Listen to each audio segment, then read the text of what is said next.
सपना एक देखेंगे मुश्किलें हज़ार आएगी। सपना एक देखेंगे मुश्किलें हज़ार आएगी, लेकिन वो मंज़र बड़ा खूबसूरत होगा। लेकिन वो मंज़र बड़ा खूबसूरत होगा जब कामयाबी शोर मचाएगी। हासिल किया क्या? बुद्ध शिकन का उपाधि हासिल किया था। किसने किया था? मोहम्मद गजनबी ने। बुद्ध शिकन का उपाधि किसने हासिल किया था? मोहम्मद गजनबी ने किया था। मूर्ति भंजक की उपाधि किसने हासिल किया था? तो मोहम्मद गजनबी ने। मूर्ति भंजक मोहम्मद गजनबी ने हासिल किया था। मूर्ति भंजक का अर्थ होता है मूर्ति को तोड़ने वाला। ध्यान रहे, मूर्ति भंजक का अर्थ क्या होता है? मूर्ति को तोड़ने वाला होता है। मूर्ति भंजक मूर्ति को तोड़ने वाला। किन्हीं को किसी प्रकार का दिक्कत हो तो कमेंट्स करके हमें ज़रूर बताएं। अगर अच्छा लगे तो हमारे चैनल को सब्सक्राइब ज़रूर करें, शेयर करें, ताकि और स्टूडेंट के पास पहुंच सके।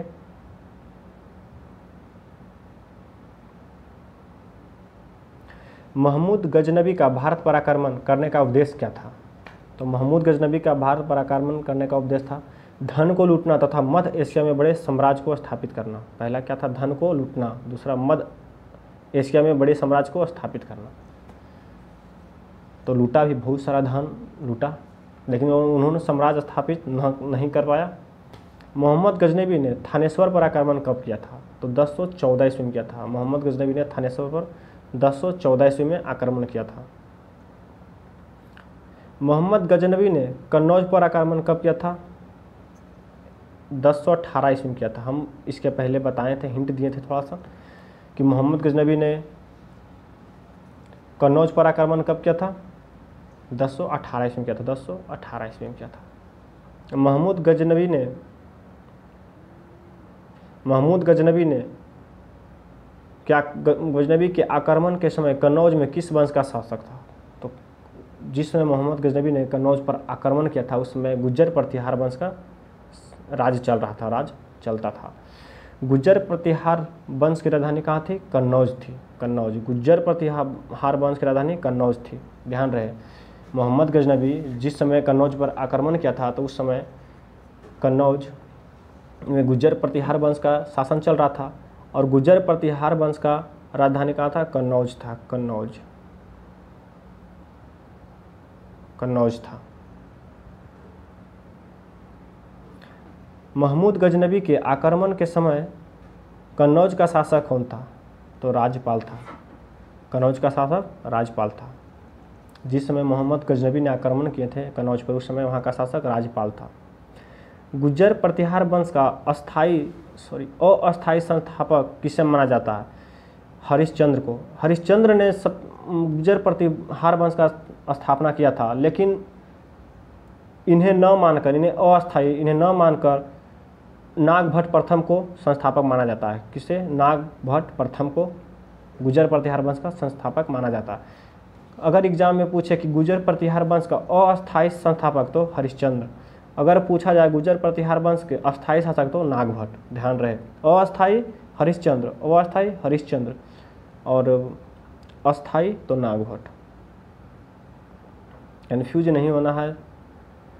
गुज्जर प्रतिहार वंश का सबसे प्रतापी राजा कौन था? तो गुज्जर प्रतिहार वंश का सबसे प्रतापी राजा महिर भोज था। कौन था? महिर भोज था। गुज्जर प्रतिहार वंश का सबसे प्रतापी राजा महिर भोज था। महिर भोज किसका उपासक था? भगवान विष्णु का। भगवान विष्णु का पूजा अर्चना करता था। तो महिर भोज किसका उपासक था? भगवान विष्णु का। भगवान विष्णु के सम्मान में आदि बराह की उपाधि किसने हासिल किया था? आदि बराह। भगवान विष्णु के सम्मान में आदि बराह का उपाधि किसने हासिल किया था? तो महिर भोज ने किया था। जाहिर सी बात है कि महिर भोज भगवान विष्णु का उपासक था, पूजा पाठ करता था, तो भगवान विष्णु के सम्मान में आदि बराह की उपाधि किसने हासिल करेगा? तो महिर भोज ही करेगा। महमूद गजनबी का सबसे महत्वपूर्ण आक्रमण कहाँ हुआ था? तो महमूद गजनबी का सबसे महत्वपूर्ण आक्रमण सोमनाथ मंदिर पर हुआ था। कहाँ? सोमनाथ मंदिर पर हुआ था। सोमनाथ मंदिर कहाँ है? तो सोमनाथ मंदिर गुजरात में। कहाँ है? गुजरात में है। कब हुआ था? यह कैमा आक्रमण था? 16वां आक्रमण है। सोमनाथ मंदिर 16वां आक्रमण, सोमनाथ 16वां, ध्यान रहे सोमनाथ मंदिर 16वां आक्रमण था। कब हुआ था? 1025 में, 1025 में हुआ था। महमूद गजनबी के आक्रमण के समय गुजरात के राजा कौन था? तो उस जिस समय मोहम्मद गजनबी ने सोमनाथ मंदिर पर आक्रमण किया था, यानी गुजरात पर आक्रमण किया था, उस समय वहाँ का राजा भीम प्रथम था। कौन था? भीम प्रथम था। भीम प्रथम किस वंश का राजा था? तो वह चालुक्य वंश का राजा था। भीम प्रथम किस वंश का राजा था? चालुक्य वंश, ध्यान रहे चालुक्य वंश का। आपसे पूछा जाता है क्वेश्चन में कि सोमनाथ मंदिर के आक्रमण के समय चालुक्य वंश का राजा कौन था? तो भीम प्रथम था। भीम प्रथम किस वंश का राजा था? तो चालुक्य वंश का। एकदम कन्फ्यूजन नहीं होना है, चाहे जिस तरह से एग्जामिनर पूछे। चालुक्य वंश के संस्थापक कौन थे? चालुक्य वंश के संस्थापक पुलकेशन प्रथम थे। कौन थे? पुलकेशन प्रथम थे। चालुक्य वंश का महान राजा कौन हुए थे? मतलब चालुक्य वंश में महान प्रतापी राजा पुलकेशिन द्वितीय थे। कौन थे? पुलकेशिन द्वितीय। और स्थापना कौन किए थे? पुलकेशिन प्रथम चालुक्य वंश का। और चालुक्य वंश का महान राजा कौन हुए? पुलकेशिन द्वितीय हुए। पुलकेशिन द्वितीय हुए। चालुक्य वंश की राजधानी कहाँ थी? तो बातापी, बादामी या बातापी, तो कौन कहाँ थी? बातापी थी। चालुक्य वंश की राजधानी बातापी थी, ध्यान रहे बातापी। यहाँ बताती लिखा गया है, बातापी। तो चालुक्य वंश की राजधानी कहाँ थी? बातापी थी। चालुक्य वंश की राजधानी बातापी थी, ध्यान रहे। चालुक्य वंश की राजधानी कहाँ थी? बातापी। महमूद गजनबी ने सोमनाथ मंदिर से कितने दिनार लूटकर ले गया था?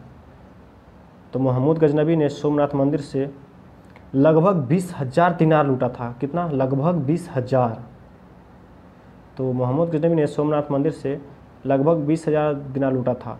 महमूद गजनबी ने सोमनाथ मंदिर को लूटने के क्रम में कितने हिंदुओं का कत्ल किया था?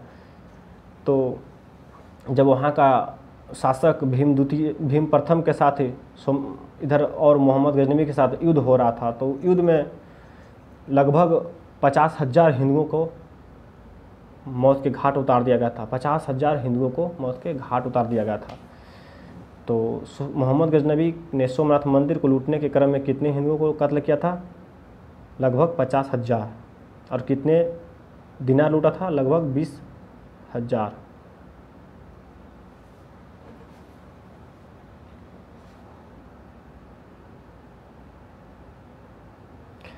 महमूद गजनबी का अंतिम आक्रमण कब और किसके विरुद्ध हुआ था? तो महमूद गजनबी का अंतिम आक्रमण जाटों के विरुद्ध हुआ था। कब? जाटों के विरुद्ध हुआ था। कब? 1027 ईस्वी में। तो जाटों के विरुद्ध क्यों हुआ था? जब महमूद गजनबी ने सोमनाथ मंदिर को लूटकर वहाँ का धन लेके जा रहा था, तो रास्ते में जाटों ने उस पर आक्रमण कर दिया। जब आक्रमण किया तो महमूद गजनबी से थोड़ा बहुत सोना, हीरा मोती जो भी जाटों ने छीना, यानी उससे जाटों ने उसे युद्ध में छीना।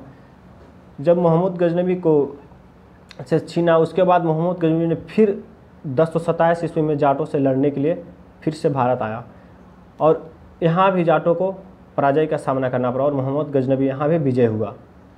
इसके बाद महमूद गजनबी का मृत्यु हुआ। तो महमूद गजनबी का मृत्यु कब हुआ? 1030 ईस्वी में हुआ था। कब हो गया था? 1030 ईस्वी में हो गया था। महमूद गजनबी का मृत्यु कब हुआ था? 1030 में। इसमें सबसे महत्वपूर्ण आक्रमण था सोमनाथ मंदिर 1025 में। 1025 कौन था? सोमनाथ मंदिर था, ध्यान रहे। महमूद गजनबी के दरबारी इतिहासकार कौन थे? यहाँ से जो भी क्वेश्चन पूछा जाएगा सारा VVI क्वेश्चन रहेगा। सारा VVI क्वेश्चन है, एग्जाम में हमेशा पूछे जाते हैं। तो महमूद गजनबी के दरबारी इतिहासकार कौन कौन थे? अलबरूनी, फिरदौसी, फारूकी और उतबी थे। कौन कौन थे? अलबरूनी, फिरदौसी, फारूकी और उतबी थे। अलबरूनी का मूल नाम क्या था? अबू रेहान था। अलबरूनी का मूल नाम अबू रेहान था। किताब उल हिंद का लेखक कौन थे? किताब उल हिंद अलबरूनी ने लिखा। कौन? अलबरूनी। किताब उल हिंद का लेखक अलबरूनी है, अलबरूनी। महमूद गजनबी के साथ भारत आने वाले इतिहासकार कौन थे? तो महमूद गजनबी के साथ भारत आने वाले इतिहासकार भी अलबरूनी ही है। कौन? अलबरूनी है। शाहनामा का लेखक फिरदौसी। शाहनामा का लेखक फिरदौसी है। शाहनामा का लेखक फिरदौसी है।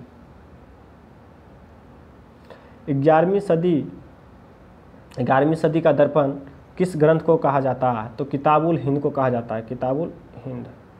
किताबुल हिंद किसने लिखे थे? अलबरूनी ने। तो 11वीं सदी का दर्पण किस ग्रंथ को कहा जाता है? किताबुल हिंद को कहा जाता है।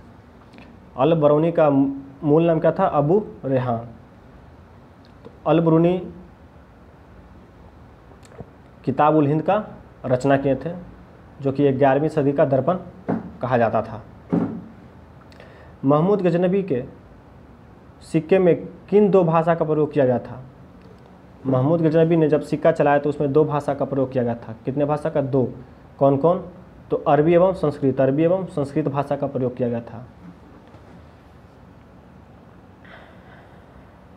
यामनी उल दौला की उपाधि किसने हासिल किया था? तो जब इस्लाम धर्म में जब कोई राजा बनता है तो वहाँ के खलीफा से मिलने के बाद उन्हें उपाधि दिया गया था। वहाँ के खलीफा से मिलने पर तो वहाँ का खलीफा ने मोहम्मद गजनबी को उपाधि दिए यामनी उल दौला। इसका अर्थ होता है साम्राज्य का दाहिना हाथ। इसका अर्थ होता है साम्राज्य का दाहिना हाथ। यामनी उल दौला मोहम्मद गजनबी को मिला था उपाधि, और इसका अर्थ होता है साम्राज्य का दाहिना हाथ। यामनी उल मिल्लत। यामनी उल मिल्लत। तो यामनी उल मिल्लत की उपाधि भी मोहम्मद गजनबी को मिला था। यामनी उल मिल्लत का उपाधि मोहम्मद गजनबी को मिला था। ध्यान रहे, मिल्लत माने मुसलमानों का संरक्षक। तो यामनी उल मिल्लत रहे तो मुसलमानों का संरक्षक। अगर यामनी उल दौला रहे तो साम्राज्य का दाहिना हाथ। दौला दाहिना हाथ और मिल्लत मुसलमान का संरक्षक। ध्यान रहे, अगर यामनी उल दौला तो दाहिना हाथ, साम्राज्य का दाहिना हाथ। यामनी उल मिल्लत यानी मुसलमान का संरक्षक। गजनी साम्राज्य को यावनी वंश भी कहा जाता है। ध्यान रहे, गजनी साम्राज्य को यावनी वंश भी कहा जाता है। अगर किसी प्रकार का त्रुटि हो, अगर कुछ नहीं समझ में आ रहा हो तो कमेंट्स करके हमें ज़रूर बताएं और ज़्यादा से ज़्यादा शेयर करें। हमारे चैनल को सब्सक्राइब करें। जय हिंद।